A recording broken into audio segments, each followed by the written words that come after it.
Okay, ladies and gentlemen in the back of the tent, can you hear me? Yes. I'd like to firstly thank Kirsty for asking me to speak tonight. She actually offered to pay me for doing this, but we came to an arrangement, so it's all good.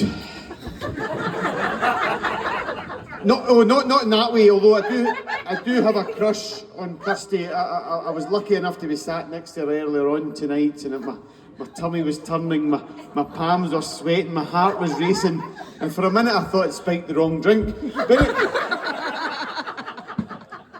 But no, the deal that we arrived at was I'm getting zero commission on my next house sale, so it's all good. But welcome to Scott and Kirsty's house. There are other venues we could have used, but we just felt they were just too warm. Absolutely Baltic. Nearly the 1st of May and I'm freezing. But she said, Alec, could you say a few nice words about Scott? I had to tell her that wasn't really my style. We've got our dad, Scott's dad and Scott's uncle, I think. Where's his uncle? Dave.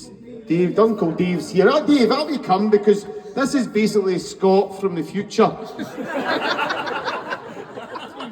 And the founder of KFC.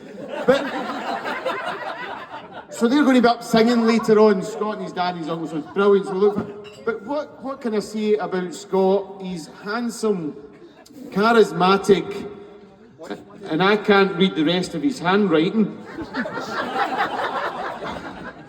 But Scott was born on Monday the 25th of April 1973, or as the midwives called it from that day forth, Monkey Boy Monday. In fact, he was so ugly, he was put in an incubator with tinted windows. And his mum was the only mother in the village that pulled her pram. This is harsh. But it gets harsher. Suck it up. I'm not going to miss an opportunity like this ever again. From a young age, though, he stood out from the crowd. Even at nursery, he was different from all the other kids. He was 9.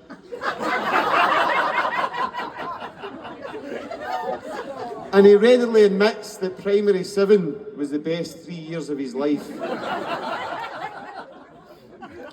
Scott claims to be an ardent supporter of the Labour Party, but given his lifestyle, he is to the socialist movement what Harold Shipman was to healthcare.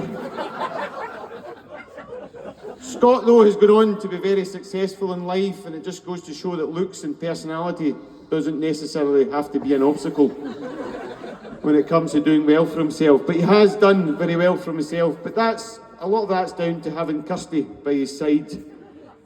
And did you know that he met Kirsty at a singles evening in Dumbarton?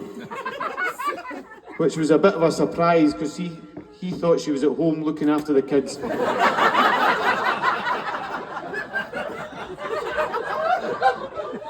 He is also one of the best golfers and footballers in Helensburgh. And if you're in any doubt about that, you just need to ask him. And he will tell you. Every day of the week, he will tell you. But I am looking round tonight with all the friends and family are gathered here, and a lot of us have made an effort because we've turned up to Scott Caldo's house because we know how well dressed he is. We've all made an effort tonight, apart from Scott. His pal Innes, where is Innes?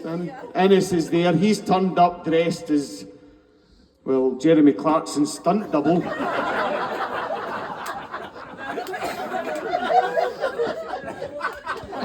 But as we know, Scott is one of the best dressed men in Scotland, and I've always said to myself, if I ever win the lottery, I'm going to buy a wardrobe like Scott's. And looking at him tonight, I think 3 numbers might just do it.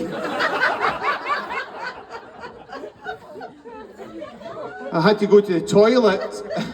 But no, he takes great pride in his appearance. I had to go to the toilet in his house, and honestly, he's the only guy I know that's sponsored by Paco Rabanne. There are 6 bottles of aftershave on a shelf in the upstairs toilet, and we're going to auction them later on this evening for charity. He's the only guy I know, if you take a photo on your own phone when you're out for a night out, we were down in Manchester, 4 of us were down in Manchester recently, we had to hand over our phones to him and he edited the photos before we could publish them. He's a proud man, but the reason he is so fit is because he only drinks on days beginning with a T. That's Tuesday, Thursday, today, tomorrow, Saturdays and Sundays. But I'm going to go easy, we'll soon be over Scott, don't worry. I'm going to go easy on Scott, because Scott's he's feeling the pain tonight. He picked up a niggle in the gym last week, or Nigel as I pronounce it.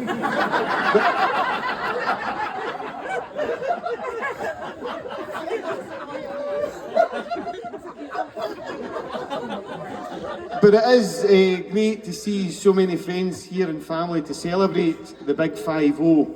Although I am surprised to see Ian Brown here tonight after the incident the other month there when he lived in Cardus. Scott opened his curtains to see written in the snow in foot-high yellow letters the word "Scott is a twat." And this is why they moved from Cardus. But police came and analysed the substance and they found it to be urine. They found it to be Ian Brown's urine. But what's worse though, that it was written in Kirsty's handwriting.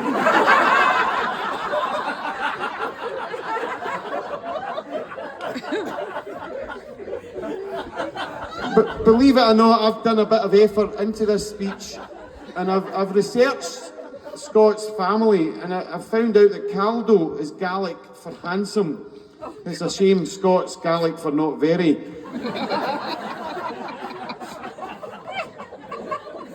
But I think we must give a round of applause to Kirsty for arranging such a great bash. A round of applause for Kirsty and having her in her house at what is a difficult time for Kirsty. I don't know if you know, Kirsty has just been diagnosed with a rare heart condition, which means she can only make love 5 more times for the rest of her life.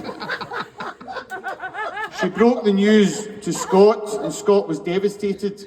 He says, "We must make a list." Kirsty replied, "I have, and you're no on it."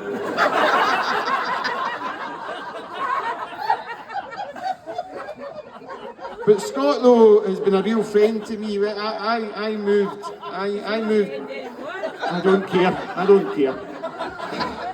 Past Kieran.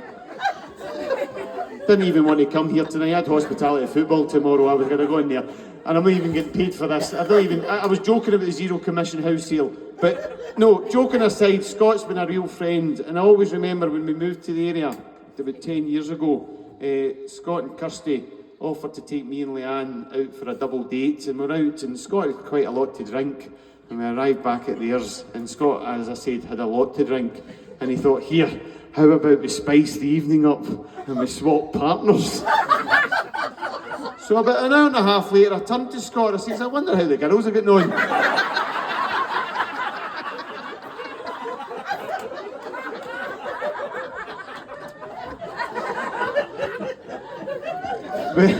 I'm only kidding. I'm going to wrap it up because Derek McInnes has kindly bought my group of friends a drink tonight and it's my turn for the sip.